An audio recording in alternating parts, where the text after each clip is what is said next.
California tries to pass a bill that would unmask ICE. We're going to fact check Gavin's pre-recorded 2-minute long State of the State speech. And Kamala's back, and this time she's trying to defend why she wasn't woke enough to choose good old Pete Buttigieg as her VP. All that and more coming up on this episode of the California Underground Podcast, starting right now.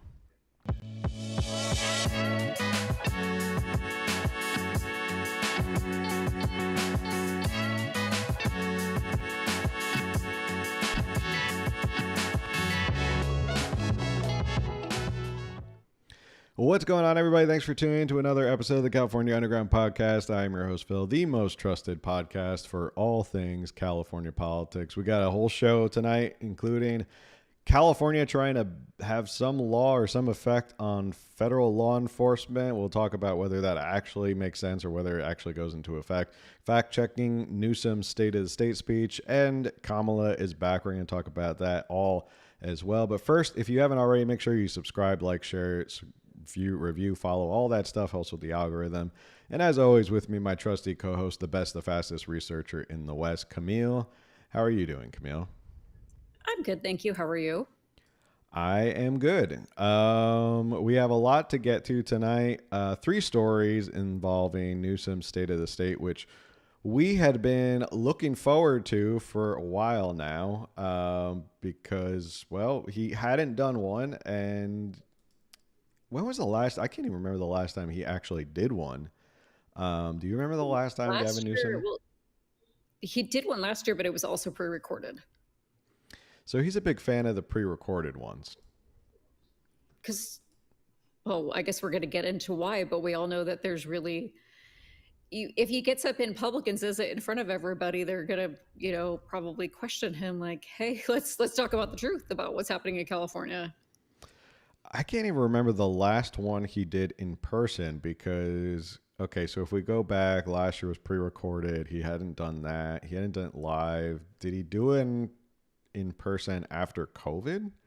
I can't even remember. Like when they came out of COVID or we came out of COVID, I don't think so. Like 22 or something, maybe. But I'm actually blanking on the last time he stood in front of. So if you don't know, State of the State is like the State of the Union, where the governor gets up and he gets in front of the legislature, just like the president gets in front of a joint, session of the Senate and the Congress, or Senate and the House of Representatives. Here it's the Assembly and the Senate.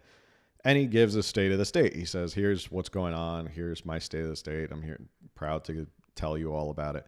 It wasn't always this way. Like this was a sort of new phenomenon in like the last, I guess you could say, century. Mostly they would send a letter, like the governor and the president would send a letter. It wasn't always a State of the Union or State of the State speech. But I can't remember the last time that Gavin actually stood in front of the legislature. And, a good friend of the show, James Gallagher, we're going to get to, he had a rebuttal video about that. He's going to point that out. But let's go ahead and watch this so everyone can buckle up. Someone said, I get hives at the thought, sight, or sound of him. Well, I apologize. You're going to have to watch him for a full 2 minutes right here. So I do apologize. It's not very long. It's a pre-recorded video. If there's anything, Camille, that you see that you want to stop at, we're going to be fact-checking this short little video and talk about it afterwards and listen to James Gallagher. But if there's anything you want me to stop at. And for the people in the chat, make sure you put your comments and questions as well, as we do watch them throughout the show and see you guys chatting. So let's check this out.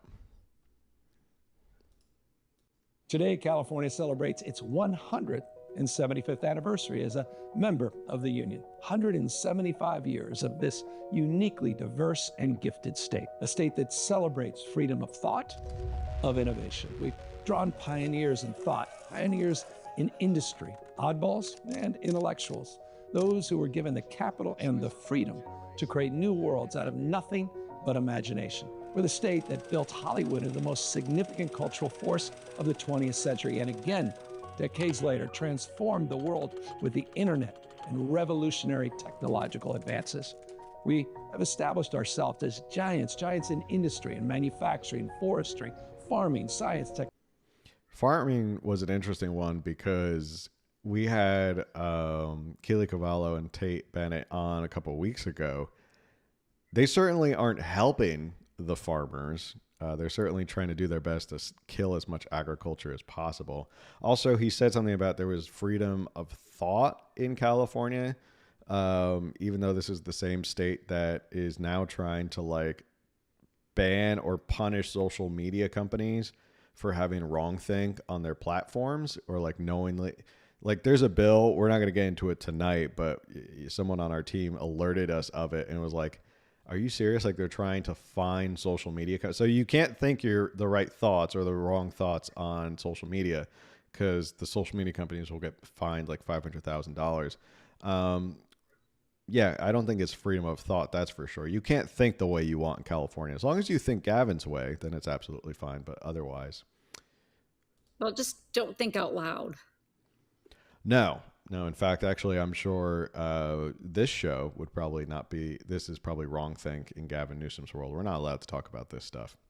Technology, artificial intelligence, in biotech, quantum computing, and education, all while reaffirming our role as defenders of our values. Today, as I present the State of the State letter to the California legislature, admittedly, we are in darker times. Our country increasingly is at a crossroads with a federal administration that threatens the very foundation of our democracy. But there's hope. There's reason to be optimistic. On this anniversary, so many people in California are...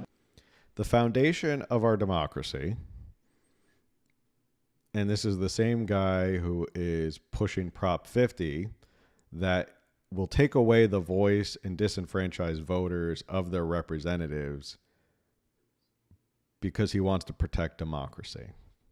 Just so we're all clear, his plan to stop disenfranchisement of the voters in Texas, even though Texas was ordered by courts to do what they had to do, he is going to disenfranchise Californians. I saw an article that, what was it? It's Mowac County or Mock County.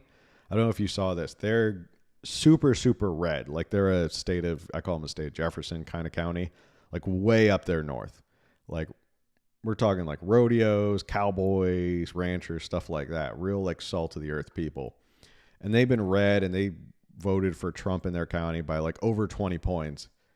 They are now being merged partly with like Mendocino County. Mm-hmm. So like their district went from super solidly red to leans blue like overnight because of this Prop 50 like proposal. So when we talk about democracy, Newsom, I can tell you, you don't really believe in that. You believe in like disenfranchising to get more Democrats in office. And this whole farce about democracy is just laughable, especially when it comes to Prop 50.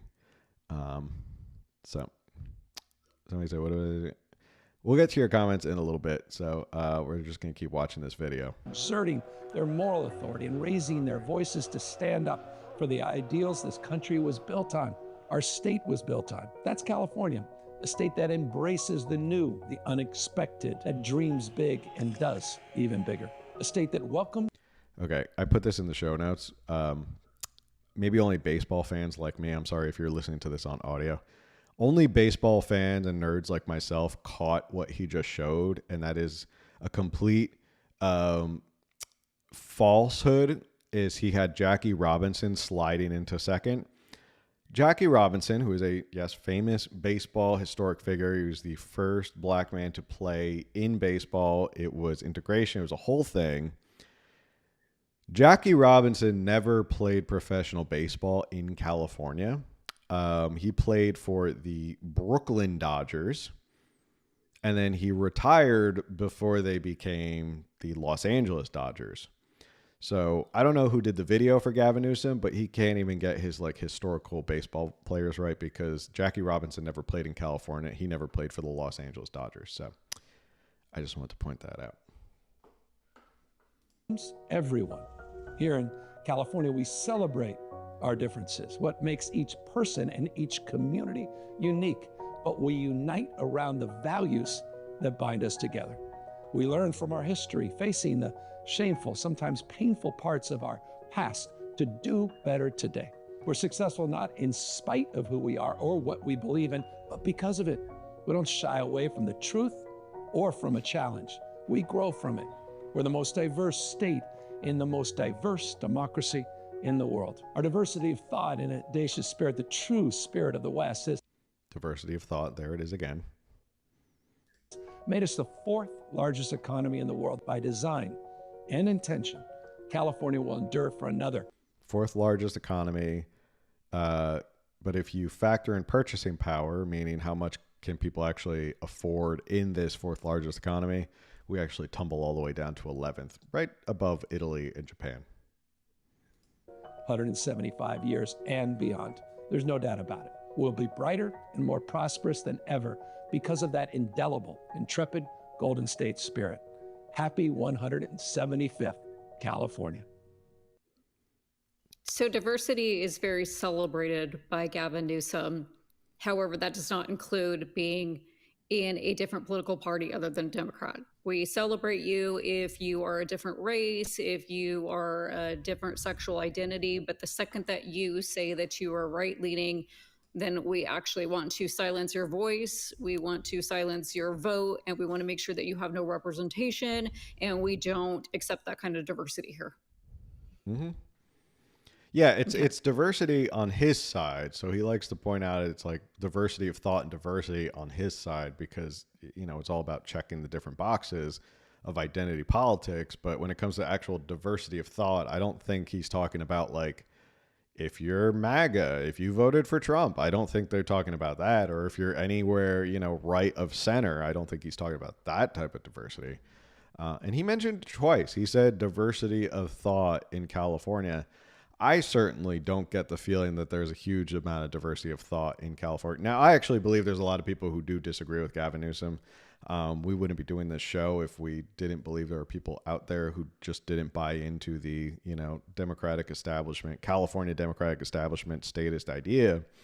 But I don't think they like the idea of there actually being diversity of thought in California. And you know, if you're not watching on video, there was interplays of lots of, you know, stock footage of California and homes and American flags and stuff like that. It looked, you know, except for the Jackie Robinson thing. And then I also had to look up, I wonder if Einstein actually did come to California. It turned out he did come to California.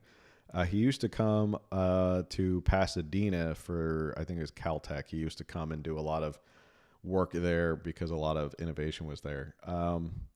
Now, just like the State of the Union, there is a rebuttal. So if, you know, there's a Democratic president or a Republican president, they usually pick someone to do a rebuttal. And this time it was James Gallagher who did a rebuttal. And I think it actually ended up being longer than the State of the State. And not because he went like long-winded, but because the State of the State was literally 2 minutes and 30 seconds. So let's hear what James Gallagher has to say. Well, every year the governor is supposed to give a State of the State speech to the legislature. But we just got word today that instead of coming before us right up there at that podium tomorrow, he's going to send the legislature a letter.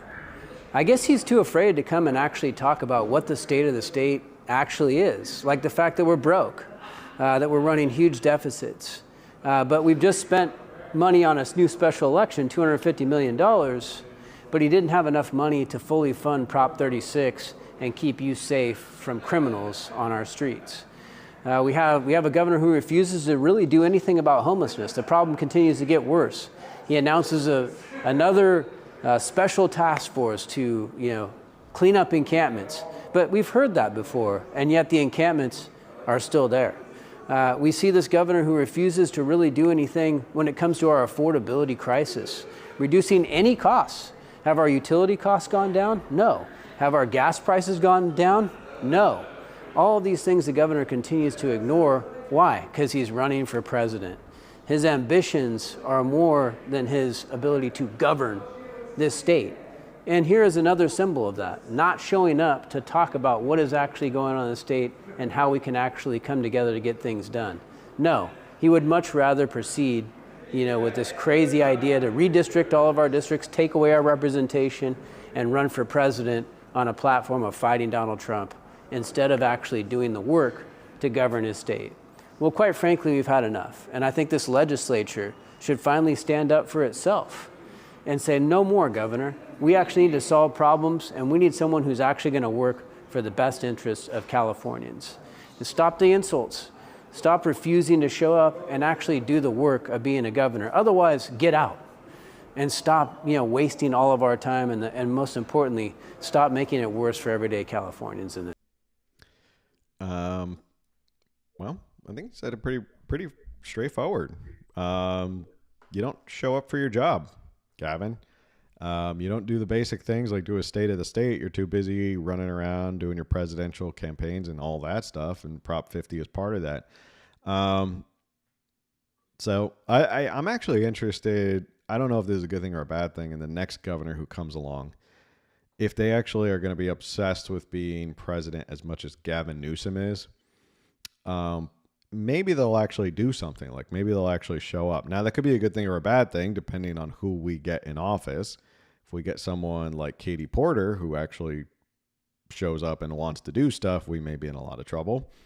But he doesn't seem to want to actually do the most basic things about, to your point, you said he doesn't even want to show up and like actually talk about the state of the state in the legislature, because that would mean he'd have to stand there for like at least a half an hour and actually listen or talk to the legislature. Even though most of them are very familiar or at least friendly to him, still showing up in public is probably not what he wants to do right now. And considering, is this his last? This would be his second to last State of the State. He has one more. So I wonder if he'll show up and give some like grand State of the State next year in his final year, or he's just going to like mail it in, quite literally and figuratively, like mail in a letter, and figuratively like just not care and just mail it in. What are your thoughts? I'm sure that next year he's probably working on something now to, pat himself on the back for a speech. Are we going to read the letter, the State of the State letter? We can. Did you want me to? Is there anything particular you wanted? Well, the last paragraph was really telling, but I have a few notes. Not a big deal. Just a few notes. Let me see if there's anything. I mean, he just didn't even bring up, the actual crises that California, the challenges that we're facing, the budget deficits, which are huge, the homelessness crisis, which he hasn't done anything, cost of living cost. He's focused. Oh, so a big thing about the letter, if you want to bring it up at all, is that it's very focused on national issues and Trump. He doesn't say Trump, but he brings up the president 5 different times in this short letter. Like it's maybe 8-10 paragraphs, but yet the president is brought up 5 times as he just talks about all, we're fighting back. But it was nationally based. It wasn't California based. And yes, of course, national politics leak into California, but California has its own politics, huge. Again, we're like the 4th, if you want to talk about how we're the 4th largest economy in the world, then we need to also address that we also are huge politically, and therefore we're going to have a lot of political challenges. And, there's nothing wrong with bringing up some good things we've done, but let's talk about the challenges that we're facing and what needs to be worked on in the next year, 2 years, 3 years. Let's talk about that, where we've fallen short. No, he won't do that. I don't know if you want to read any of it, but the last paragraph really bothered me. The beginning of it. Okay, so it's more than 10 paragraphs. The last one, like right here. My last letter to you warned about the poisonous populism of the right and the anxiety many people were feeling about the state of this country. Some of it grounded in real fear about the national economy, but much of it stoked by misinformation and bigotry. Okay, I just have to say, I laughed at this. Like the first few words felt to me so like some Georgian era soldier at battle, sending a letter to his wife and like, in my last letter, I warned you of this. And as this letter reaches you, I may not even be here anymore. Dear Elizabeth, I hope this finds you well. Like, that's literally, I just read that and I was just like, oh my God, get a grip, Newsom, get a grip. Like, see, we're all diverse and we accept all the diversity and the diversity of thought, but no, not the poisonous right populism. Like, Yeah, that is I know that. that he's trying to say the all right, but just it's so obnoxious. That's a funny point. I didn't pick up on that, but yeah, now I'm thinking it's like a Ken Burns, like you can listen to the violin in the background, like someone narrating. My dear Elizabeth, I'm on the battle lines, and I warned you about populism and the right and anxiety. But now it's here. Yeah. He goes on to say, we are now 9 months into battle to protect the values we hold most dear and to preserve the economic and now that I'm reading it with that in mind, it actually kind of makes me laugh even more. To preserve the economic and social foundation we built for California. We are facing a federal administration built on incompetence and malicious ignorance, one that seeks the death of independent thinking. This is not the first time this state has endured darkness. Each time we have created our own light and forged our own path toward a better place. Just as we have before, we will emerge stronger, smarter, and more unified. Next year, when it is again my duty and privilege to report on the state of the state one final time, although I'm not going to show up, maybe he'll show up. He doesn't think it's that important to show up. I know California will look brighter and more prosperous than ever before because of the indelible, audacious spirit that defines us. Thank you, Or Gavin Newsom. Elizabeth. Elizabeth's like, fetch me my smelling salts. Like, this There's word letter from of the just front. grief. There's word from the front of the battles that they are fighting this horrible administration, this federal. They're fighting the union, beating back the union soldiers. Yeah, there was like 3 paragraphs that you talked about, literally on the second page. All 3 of these paragraphs right here are all about Trump and what they did with the National Guard and stuff like that. I thought this was actually funny. Not funny, but when he pointed this out, he said, talking about the National Guard and the U.S. Marines, cowardly attempt to scare us into submission as masked officers and immigration agents snatch people off the streets. We're going to get to the masked agents in a second. They chased farm workers through fields in Ventura County and arrested strawberry sellers in the very plaza in Los Angeles where Japanese Americans were rounded up during World War II.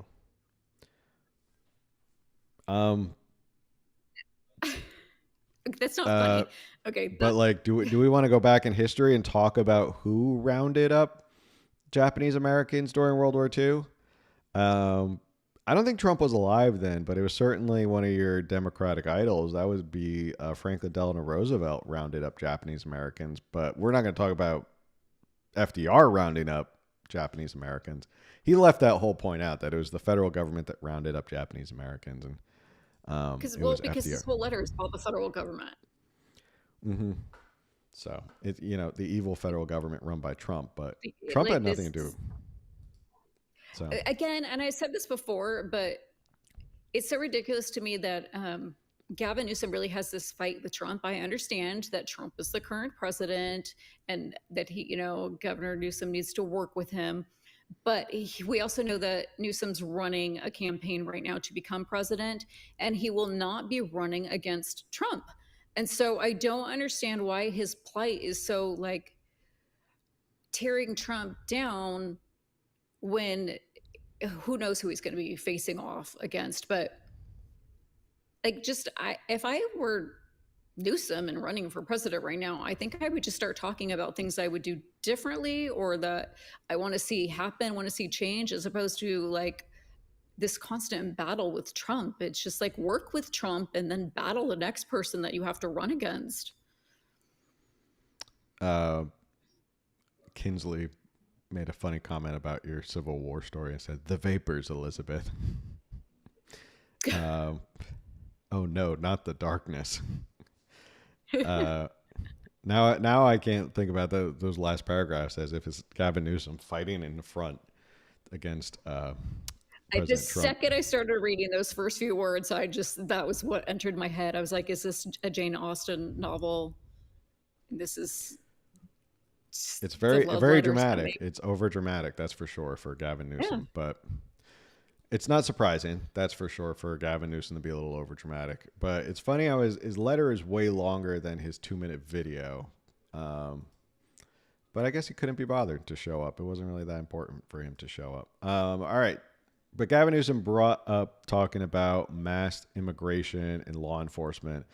California this week passed a bill that is attempting to unmask ICE agents. And a lot of people, when they saw the title of this podcast, were asking me when I posted it on our socials. They were like, can you do this? We'll get to that answer, but I want to watch this video first. As some people weigh in, some legal scholars, they say, weigh in. This is from NBC LA.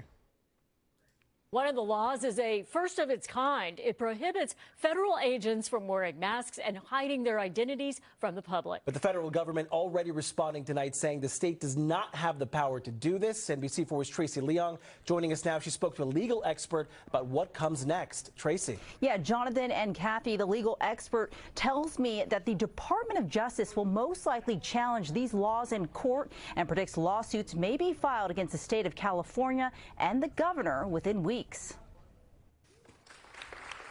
Governor Gavin Newsom signed a historic package of bills to challenge President Donald Trump's immigration crackdown, including a ban on masks for federal agents. Oh, yeah, it was written by Scott Wiener, too. So that gives you any idea of who wrote this. Immigrants have rights, and we have the right to stand up and push back, and that's what we're doing here today. This is in direct response to recent immigration enforcement operations in L.A., where federal agents wore masks while detaining people. The first in the nation saying enough. To ICE, unmask. What are you afraid of? What are you afraid of? The other laws that were signed today require federal agents. I'm going to go out on a limb and say they're afraid of a lot of these, like, Karens and busybodies and liberal white women who rush out with their iPhones recording people and then doxing them, and then, you know, crazy people finding these people and then going to their houses and terrorizing their family. I mean, that might be one thing. Could be a possibility. Might be one reason why they don't want to show their faces and just do their job. Federal agents have rights too. Yeah. They are people too, so. To identify themselves with visible badges, limit immigration enforcement agents from entering schools or health facilities without warrants, and require schools to alert students and families when immigration enforcement agents are on campus. All of this legislative resistance is to protect Angelenos from our own federal government. That is profound, because this reflects a moment in history that we will all remember. The acting U.S. Attorney Bill Asaley immediately fired back on X, saying in part, the state of California has no jurisdiction over the federal government. If Newsom wants to regulate our agents, he must go through Congress. I've directed our federal agencies that the law signed today has no effect on our operations. Our agents will continue to protect their identities. The states absolutely have power to enforce generally applicable laws, but you can't do so if it undermines the federal government's ability to carry out laws or policies. Loyola law professor Jessica Levinson says this is a showdown between state power and federal power and doesn't expect the fight to end anytime soon. Governor Newsom knows that he could be sued and that California could be sued. And that doesn't mean that these laws, either all or some of them, will be struck down in the courts. It means that there are genuine legal questions here. All the laws signed today by Governor Newsom went into effect immediately, except for the law banning masks, which goes into effect January 1st. But Jonathan and Kathy, with potential lawsuits, Levinson says they could be put on hold. Reporting live in the newsroom, Tracy Leong, NBC. Okay. No disrespect to that law professor at Loyola. I know she tried to squeeze her politics and personal feelings into that answer as much as possible. Here's the simple answer. Can they actually enforce it? No. Article 6, Clause 2, this Constitution and the laws of the United States, which shall be made in pursuance thereof, and all treaties made and which shall be made under the authority of the United States shall be supreme law of the land, and the judges in every state shall be bound thereby. Anything in the Constitution or laws of any state to the contrary, notwithstanding.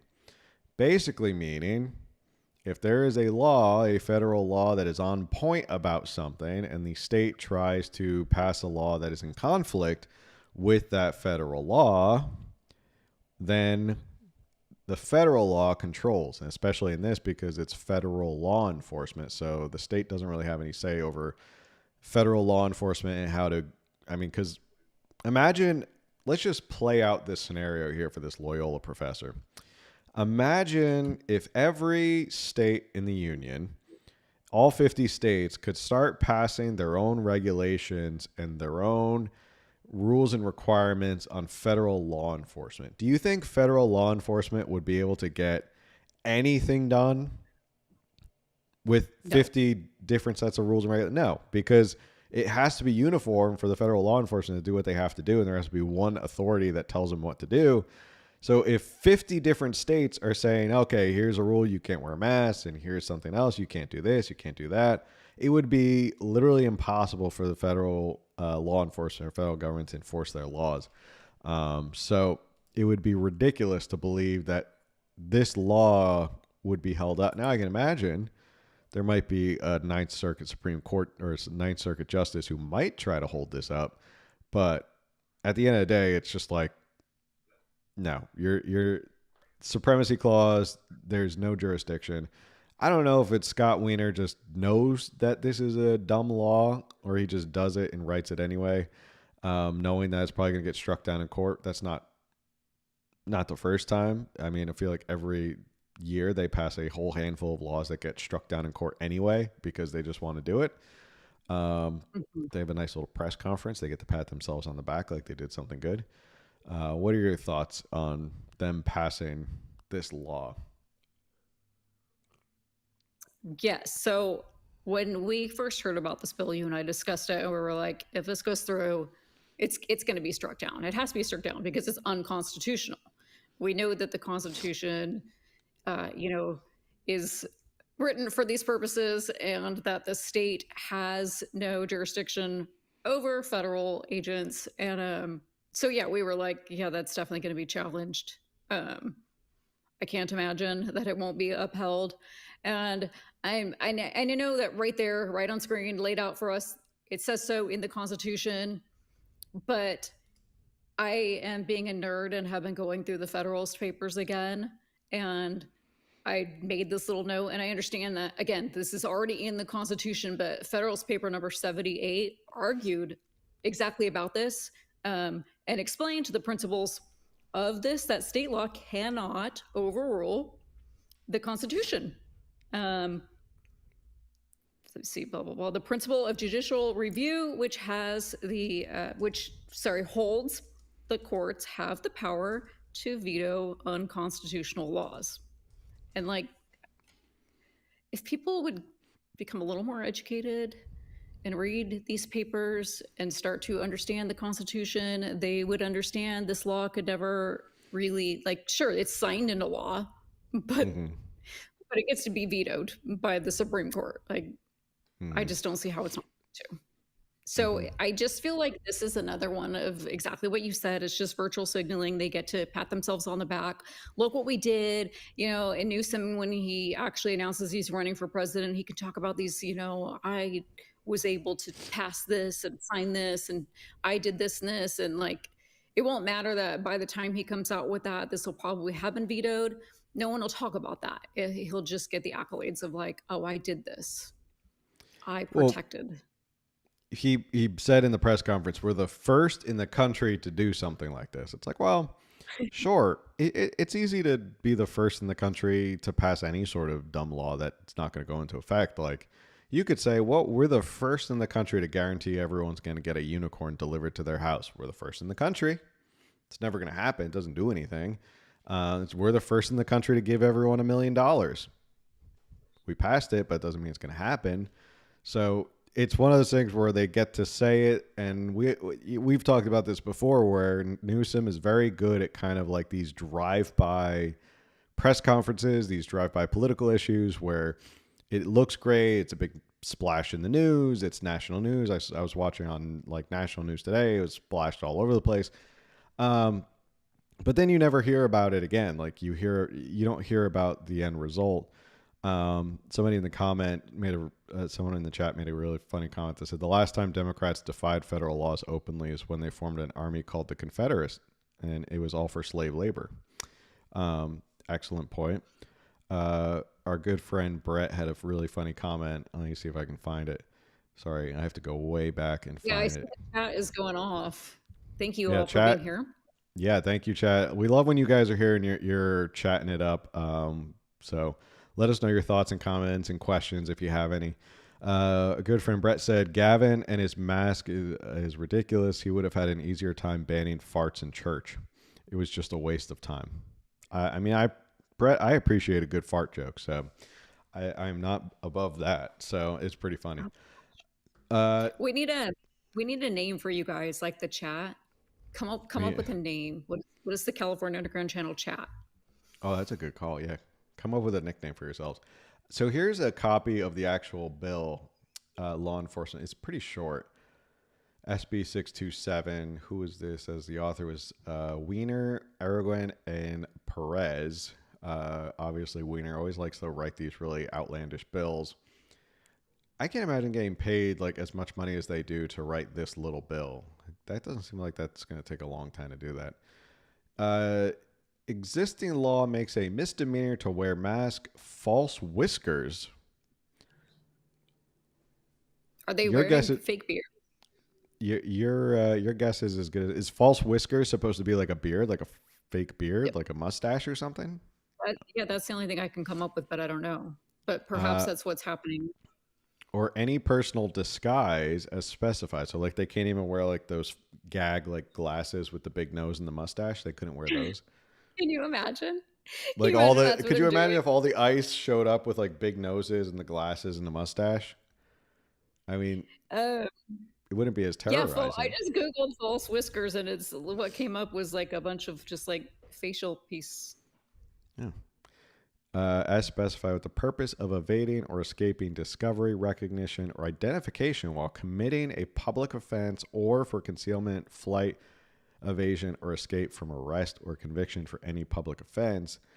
This bill would make it a crime for a law enforcement officer to wear any mask or personal disguise while interacting with the public in the performance of their duties except as specified. The bill would exempt an officer engaged in undercover assignment from these provisions. Well, if you're undercover, you're not usually wearing a mask when you're undercover because you're trying to blend in with everybody else. Unless you're trying to blend in with other criminals who are wearing masks. The bill would define law enforcement officer as an officer of the local, state, or federal law enforcement agency or any person acting on behalf of a local, state, or federal law enforcement agency. By creating a new crime, this bill would impose a state-mandated local program. So I think it's kind of funny and hypocritical. They didn't seem to have a problem with people wearing masks during the Summer of Love when most of California was being protested and burned down. And we could probably even just go back as far as January, February of this year when they were doing the protests in LA over these ICE raids and how many people were wearing masks and stuff like that. They didn't seem to really care about that issue, and they didn't rush to make a bill about that, but they wrote this bill about ICE agents and federal law enforcement. But when it's people who are destroying our great cities here in California, that's not an issue. We're not going to enforce that. But this is the most important thing is we got to make sure those ICE agents don't have their masks on. Protesters, fine. Protesters can go wear their mask and destroy everything and light things on fire. But when it comes to ICE agents, those are the people we got to crack down on. So what is their punishment if this is a crime? Like, what are we doing to them? Are we fining them? Are we throwing them in jail for a few weeks? Like, do they have to do community service? Seriously, what's the punishment for the crime? I guess they're saying like a local program that they're going to figure out, but I don't know what the crime is. Like, also, how you're gonna, who's gonna bring in? Like, I mean, that's another question. We're playing this all out because, you know, statists like this don't like to actually think about the consequences of their bill, or at least, you know, narcissists like Scott Wiener and Newsom love to just do this because they love the accolades, and they don't think about the real world consequences. Who's arresting these ICE agents? Like, who's actually gonna go and like, who's gonna stop an ICE agent and be like, I'm sorry, man, I gotta arrest you because you're wearing a mask? Like, is the LAPD gonna go out and arrest the ICE agents? Like, is the sheriff gonna go out and arrest the ICE agents? I'm sure if you ask like Chad Bianco, are you gonna follow this and start arresting ICE agents? He's probably gonna tell you hell no. They can laugh in your face. Like, who's arresting these federal law enforcement? It just doesn't make sense. Like, the rationality of this, when you play it out, like a reasonable adult with like a normal adult facility to rationalize through different situations, you didn't think like, who's going to actually arrest these law enforcement? They didn't think that out. Doesn't seem like there's any sort of problem or like there's any punishment. What's going to happen here? But again, it does make the news and it does get you a nice little press conference. But in the end, this is sort of just BS. Like, it doesn't go anywhere. So, right. Regardless of anyone's opinion on if they should be wearing masks or not, California has no jurisdiction over this. They don't. But here's, you know, the meme with the guy that's like sweating and there's the two buttons. This is like, I almost want this to kind of stick around for a while, because we're talking about like, oh, this new strain of COVID is coming back and it's worse than 2020. And like, now I want that meme with like, ICE agents have to mask up, or ICE agents can't wear masks, you know? Yeah, like, ICE. People have to mask up to prevent COVID, or people have to unmask because they're ICE agents. Yeah, that'd be a pretty funny meme. Someone in the chat said, Todd Schaefer said, California has no problem with men wearing makeup. Why can't they look like Gene Simmons or Ace Frehley from Kiss? That would even be funnier. What if ICE agents showed up and they were all just wearing ICE or like Kiss makeup? Is that like, you're not allowed to do that either? I'm just thinking of all every day. I'm just thinking of all the hilarious costumes that ICE can show up in to like really make this absurd. I think the glasses and the big fake nose with the mustache is really funny. You know those the inflatable like dinosaurs that we've seen, and now I think they have like a dachshund. Can you imagine a giant inflatable dachshund is out there like chasing people? Now that now that's also been debunked, is the whole they're snatching people off the streets and people are disappearing. That has been debunked over and over and over again. Like, I went down the rabbit hole of this, and there might be like an instance, but there's these stories coming out of like the 82-year-old man was you know, locked up and taken away from his family, and like, and then it was like, no, there's actually no record of that man's existence. And then there was the stories of, you know, they went into this elementary school graduation. No, that also didn't happen. I know that there is the video of the strawberry fields, but didn't we figure out there was like child labor going on? And none of us should be okay with child labor. Wasn't it also an illegal cannabis grow or something? Like, they weren't supposed to be growing cannabis. So there was a cannabis grow and child labor. And and I think it was like trafficked labor. Like, so what, we're not in favor of that. If you're in favor of that, that's a whole different issue. But so yeah, Alyssa, this bill, like, sorry, finish your thought. No, go ahead. Sorry. No, Alyssa O in the chat does bring up an interesting point. The problem with mass unidentified ICE agents is the potential for criminals to impersonate ICE agents and committing crimes. However, the enforcement question is a solid inquiry. I could, maybe that is a concern, that there are people who are acting in like bad faith and they're concealing themselves. But that also goes to the fact that criminals who are wearing masks, whether they're protesting or destroying property, they should also be punished as well. So that shouldn't be. But the enforcement is pretty interesting. Someone else said, Rosemary said, no law enforcement agent is going to arrest a federal agent. And then someone else had a really good comment. Do they even have authority to do that? I mean, you question, would Bianco allow that? But I don't even know if that is legal. That's a question I have. I don't know. I don't know. I can't imagine LAPD can arrest federal agents. I can't imagine. I don't even know if sheriffs, because I know sheriffs, like the way sheriff's departments are set up is that they're like the only law enforcement that swear an oath to the Constitution, not local city police. I don't know. This, if nothing else, these bring up interesting questions that I probably have never thought of until right now. Somebody said I could see Chad Bianco wearing a fake nose and glasses just to screw with Newsom. That's pretty funny. Okay, so a sheriff's department in California can arrest a federal agent if that agent is committing a crime. However, the crime is likely going to be shut down. So, so that yeah, I think it's just to really kind of wrap it up. This law is stupid. And it's just, I'm sorry I don't have a more eloquent way to say it, but this law is stupid. It's literally just a vanity project for Scott Wiener and Newsom. It's not going to go anywhere. I imagine the federal government is going to sue almost immediately, and it's probably going to be an injunction granted until they get to the bottom of this. So it looks great, and Gavin Newsom can say he can. I mean, it doesn't look great. They think it looks great. I think you look stupid trying to pass a law that clearly not one legal expert looked at and said you can't do this. He got his moment to say we're the first in the nation to do so. And at the end of the day, we were like, so it's stupid and it's not going to do anything. So to answer everybody's question about this is all more preening and posturing for Gavin Newsom just to kind of stand up to Trump and stuff like that. Any other final thoughts before I get back to our last segment, which is our Queen of Cringe, who finally resurfaced after her book?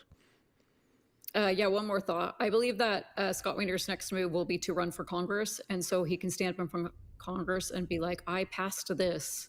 I got this, in California, and now we need to pass it in the nation." That's what. Well, I mean, at least he'd be in the correct forum, like, right. Like.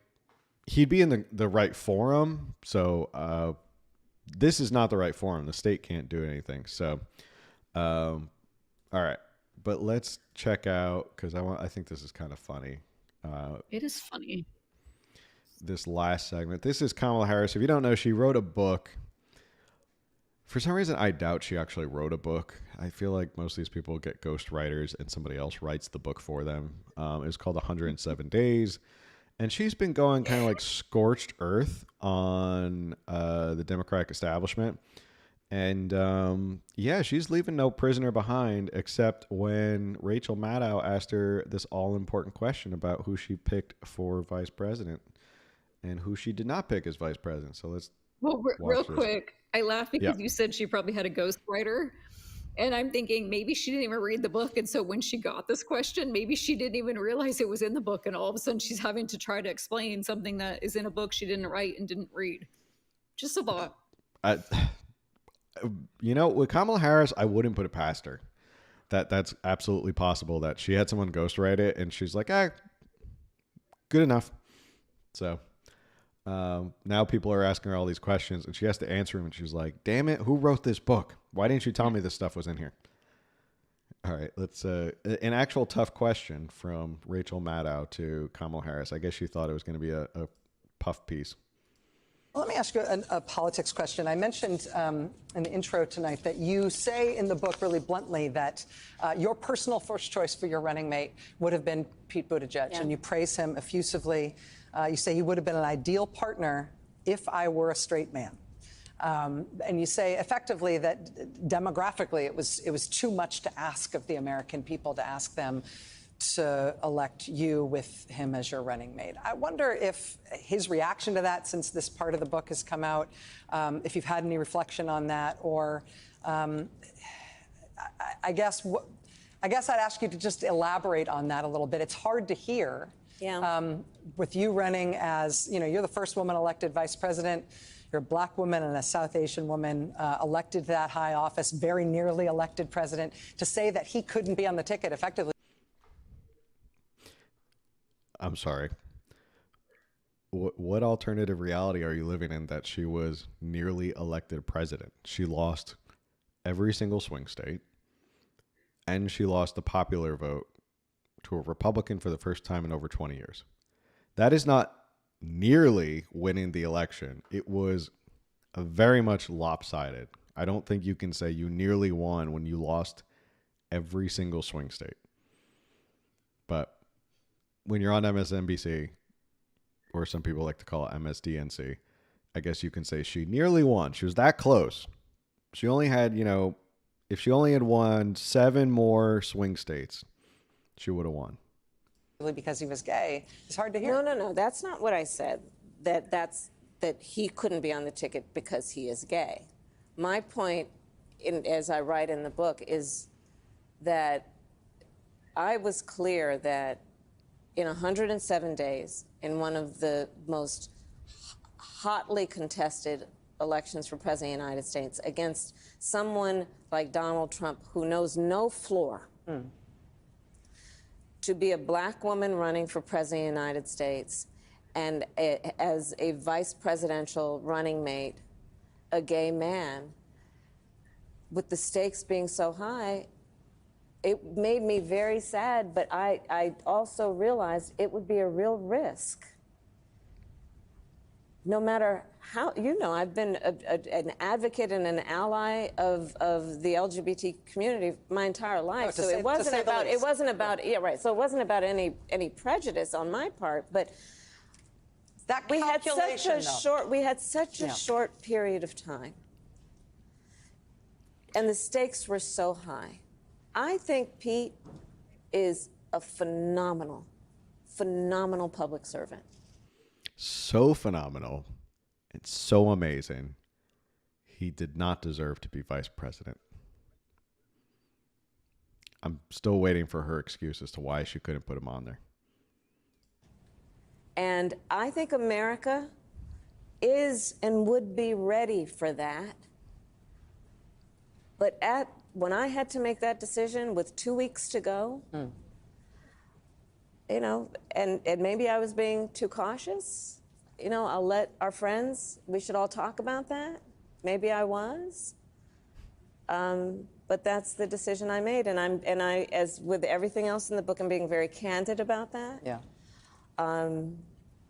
With a great deal of sadness about also the fact that it might have been a risk. Will you consider running in 2028? That's not my focus right now. I know it's not my focus at all. I know it really isn't. I'm just going to. Yeah. Well, I know you're not considering it now, but are you saying when you decided you're not going to run for governor of California? Correct. Thank God. Were you saying you are never going to run for anything ever again, or were you just saying I'm not going to run for that office right now? That was the decision before me, and I made the decision not to run for governor of California. By the way, there are a lot of great candidates running, and I love my state, and we want somebody to definitely follow in the footsteps of Gavin in terms of standing up and understanding the power that California has to stand up to what we're saying in D.C. As politic as you are being in those remarks, you are beautifully impolitic in this book in a way that makes it honest and, as I said, candid, fun to read, and I think really important. I think it is blunt and true, and I commend you for writing it and for being willing to go out there and defend it and talk about it in these blunt terms at a time we need some real straight talk. Thank you. Thank you for. Thank you. So she did not pick Pete Buttigieg because why? I didn't really catch why she didn't pick Pete Buttigieg.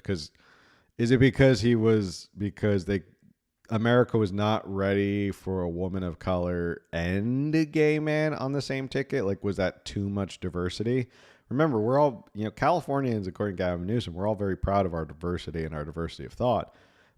But that was too much. That would have been too much diversity on a presidential ticket. So from what I'm reading between the lines is that Pete would have been a liability for her running in 107 days. And they couldn't they couldn't get around it. It was just a liability to have her and Pete Buttigieg on the ticket, which is an admission that when it came to being progressive and standing up for her values or trying to get as much power as possible, for her, it was about getting as much power as possible. She threw her progressive values right out the window and said, screw that. I want to be president. Pete, see you later. You can be Secretary of Transportation or something when I get to be president. But you can't be on the ticket. It's too much diversity. What was your impression of like what her answer was, if you think there even was an answer? Because I was trying to find whether she had an answer or not. Yes, so this is obviously all speculation since she did not have an official answer to that. But this is where, when we play identity politics, which I feel like everyone does, but the Democrats seem to do it more than Republicans. That's, our diversity is what defines us. This is where it's a problem. They're so focused on the color of someone's skin and someone's sexual identity that then they end up hurting themselves when it comes to something like this. Now, you and I just talked about this earlier. Like, I think we both agree Pete may have actually won her the presidency. He probably would have been a more inspirational choice than Tim Walz. But so this is where it's just like, you know what? If we weren't so focused on the color of one's skin and what someone does in the bedroom, maybe we could have a real shot at like, what have they actually done and what can they bring to the table for our country, and let's vote according to that. But she played the whole, it might be too risky, maybe I was too cautious. But I also feel like because her whole thing is, I am a Black woman, I'm the first Black woman to do this, and I'm also, a Black Asian woman, it was almost like talking points would be about, oh my gosh, like is this the first openly gay, like if it had been Pete, would he have been the first openly gay vice presidential pick? Because if that's the case, then I feel like she couldn't have handled her not being in the spotlight. I think that it would have been, hers would have been like kind of put aside, and it would have become the first openly gay vice presidential pick. And everyone would have, like, the news would have been around, that would have been all the headlines, and it wouldn't have been like, sure, they would have said, and a woman, but they would have really focused on Pete and his sexual identity versus her. And especially because we know she literally had nothing to run on except, what are you going to do about the economy? Well, abortions. What are you going to do about abortions? And that was the only thing that she would say and come up with. And so can you imagine if there was something more interesting than her going on, which would have been Pete, and he would have taken over the headlines, my opinion. I don't know if she's smart enough to have figured that out, but I feel like she wanted to make sure that she was, the headline. But also, I wanted her to just, like, a better political answer would have been to just own her decision. And yeah, we were pressed for time, but I felt like Tim and his accomplishments was the better choice. Him and I have had a relationship. I don't mean like an inappropriate relationship, but like, we've been friends and we've like worked together on this. And like, I really, respect him, whatever. I respect what he's done with X, Y, and Z. And I felt like he was the better running mate for this time. Like, just to own that you chose Tim. You don't have to beat up Pete about it. Mm-hmm. I have to put this up on the screen because this was too funny not to. The Iceman says, look, I like Doritos just like you. Now vote for me was the extent of her campaign. Yeah, we did go over that video and how cringe that was with her going, oh, Doritos. There's some other really good comments. Someone said, my Doritos. I just love my Doritos. Look, I'm just like you. I'm just like all you other peasants. I like Doritos. And she couldn't even say. Somebody said, I could hear the gears in her brain jamming up with that question. Yeah, it's there's no good way to answer this, like why she didn't pick Pete Buttigieg. I think her ghostwriter probably thought this was a good story to put in there as like, oh, here's my thought process of how I ended up with Tim Walz and blah, blah, blah. And it ended up blowing up in her face because now it just looks like you didn't pick him because he was gay and he was a liability. Or to your point, which could completely be, it could be he's a liability. She's so vain that she thought, I didn't want Pete's identity and the whole thing of him being the first openly gay vice president overshadowing me. That's definitely, I think that all of these things could be true. I think they always say like the running mantra for presidents is that you pick vice presidents who are dumber than you because you don't want a vice president who's going to like outshine you. And that, I don't know, I feel like that kind of goes, it's a pretty true statement. I feel like a lot of vice presidents, you can always remember, like here's a fun game to play. You can always remember who lost in presidential elections. Try and name the vice presidential person they were running with. Like, who was the vice presidential candidate who ran with Hillary Clinton? I'm going to put that out to the chat to see if anyone figures it out and how quick people can figure out who it was. And you can't Google. Just remember off the top of your head, who did Hillary Clinton run with? Like, who was John McCain's... When John McCain ran against... John McCain's presidential run against Barack Obama, who did he run with? I think actually everyone could remember who John McCain ran Everyone with. can remember that one because that was just, I mean, that was That Sarah one. Palin. Well, yeah. I mean, she became a cultural icon. She Mitt came out and she was Romney? pretty, and then it all went downhill. Mitt But I don't Romney, can you? remember, no. See, it's tough to remember who your vice presidential candidate was, who of the loser, because it's like the loser already gets relegated to the dustbin of history, but then the vice presidential loser also gets relegated to the dustbin of history. So either way, this was kind of really bad on her part. I mean, she's done in politics. I know she's trying to dance around the topic and not give a final answer of like whether she's going to run in 2028. Like, that's not my focus right now. Well, what is your focus? You're sitting on the couch, just hanging out. Book. She's got to read her book. I mean, between now and her next interview, she should probably read her book because it doesn't sound like she knows what's in it. She's putting it into ChatGPT for the Cliff Notes. Someone actually said that ChatGPT wrote this book.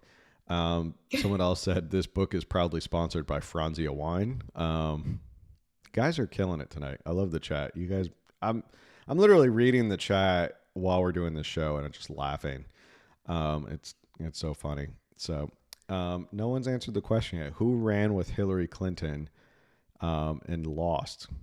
So no one's listening and answering my question. I don't even know. I can't remember. Like I said, John McCain was an easy one just because. Everyone remembers John McCain's because it was Sarah Palin. Everyone remembers that.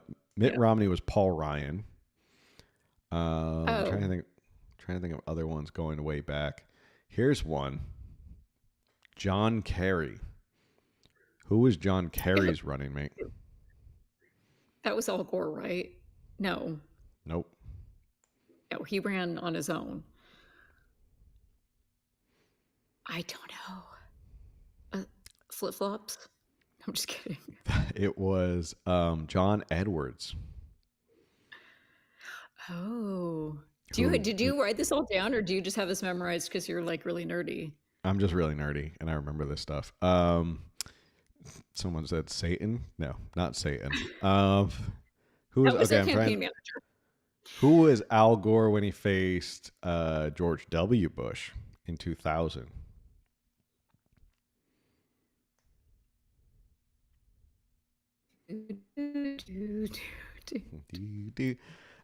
Joe Leibowitz, I think, right? It was from Pennsylvania. He was a senator from Pennsylvania because he was seen as like a moderate. So they were trying to. See, it's still not memorable. You're right. Yeah. Well, that's the whole theory, is that you don't pick a vice president who's more like impressive than you are or smarter than you. Although, you know, if you ask my wife, I think she thinks JD Vance is way more impressive and likable. I was going to ask you that question. Yeah, JD Vance seems to be, so far, of at least the females I know in my life, they all think JD Vance is more impressive than Donald Trump. So maybe he picked that on purpose to continue his legacy. Who knows? But anyway, moral of the story, Kamala Harris, she was gone for several months, and she came back and she still can't answer a question. That's even on MSNBC. She can't answer a simple question. So, all right. Any final thoughts on Kamala Harris or anything else we talked about? Thank you, everyone in the chat. Killing it. Oh, I didn't answer the question. Who was Hillary Clinton's running mate? It was Tim Kaine. Oh. Senator Like from when you Virginia. say it, I'm like, yeah, I remember that, but I wouldn't have. I would have had to look it up. There's a funny SNL skit, one of the rare SNL skits. It was like John Mulvaney, and they were like making fun of how liberal are you or how woke are you on a game show, and they had Tim Kaine come out, and they were like, if you're so liberal and you look, who is this running mate? And they came out and someone said, Tim Waltz? And they're like, no, I just ran with Hillary Clinton. I'm a senator. And they're like, oh, I'm sorry, man. But yeah. Anyway. All right. That's our show for today. Thank you, everyone, for tuning in. As always, it's great to see everyone. We're back live on Tuesday, back to our normal schedule. As always, it's great when you people come in, chat, and keep it going during the live show. If you haven't already, make sure you like, share, subscribe, review, all of that stuff, especially here on YouTube. That helps us with the algorithm, helps more people find us. And the best way that you can support the show that is 100% free, and great way to help us and get more people to follow us is just go share this with somebody. Tell them you should check this out. You know, if there's another Californian out there, you know, who's kind of disillusioned with what's going on in California, and you want someone to be like, hey, go check out this show. I think you'll enjoy it. That's the best way you can help us. That is 100% free. And with that, we'll see you on the next one. Later.